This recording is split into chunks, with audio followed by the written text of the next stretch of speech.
Magandang araw sa inyo mga boss idol. Panibagong araw na naman at panibagong video ang ating tatalakayin ngayon. Tara na at pag-usapan natin ang kumalat ngayong trade rumors tungkol kay LeBron James na kung saan lumalabas ngayon na ito nga daw ang priority ni Rob Pelinka na ma-trade ngayong darating na trade deadline. At ang balitang susunod niyang target ngayon ng New York Knicks na makuha ay ang ating kababayan na si Jordan Clarkson. Panahon na nga ba upang umalis na siya sa Utah Jazz? Pero bago yan, please don't forget to hit the notification bell at mag-subscribe sa ating channel.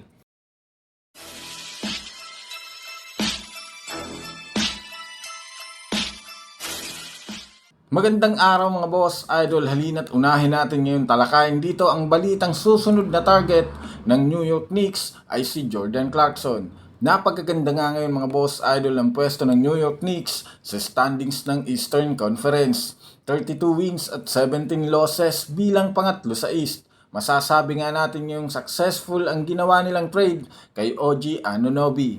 Laking impact at literal laking tulong nga ang ibinibigay nito sa kanilang team. Isang two-way player na maaasahan sa depensa lalo sa opensa. Dagdag pa nga dyan, may hawak na rin naman sila ngayong record na 9-game winning streak. Ibig sabihin sapat na ang kanilang lineup ngayon para sa playoffs. Ngunit ayon nga sa Knicks Insider, dahil nga malaki ang expectation ng mga fans ngayon sa New York Knicks, balak nga po nilang sunod na kukunin ay si Jordan Clarkson ng Utah Jazz. Alam naman niya natin na available na nga ang ating kababayan sa isang trade. Ayon pa nga sa isang report ng ESPN, kung sakali man niyang makuha nila si Clarkson ay sapat na nga daw at handa na ang kanilang lineup para sa darating na postseason. Sa ngayon gagawa nga ang Knicks ng trade offer para sa Utah Jazz.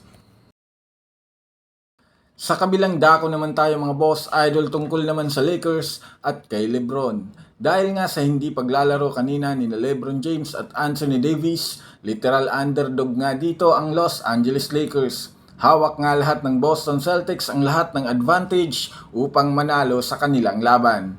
Dagdag pa nga dyan, kumpleto rin naman nga dito sina Jason Tatum, Jaylen Brown at Kristaps Porzingis na nangangahulugang almost 80% ng analyst at fans ay pabor sa kanila na mananalo, ngunit kabaliktaran nga ang nangyari matapos hindi nila ini-expect na magwawala at mag-aapoy ang laruan ng dalawang guard ng Lakers na sina Austin Reeves at D'Angelo Russell. Literal ngang napahiya ngayong araw ang Boston Celtics sa kanilang mga fans dahil hindi pa nga nagtatapos ang laro. Unti-unti nang nagsisilabasan ang mga Celtics fans.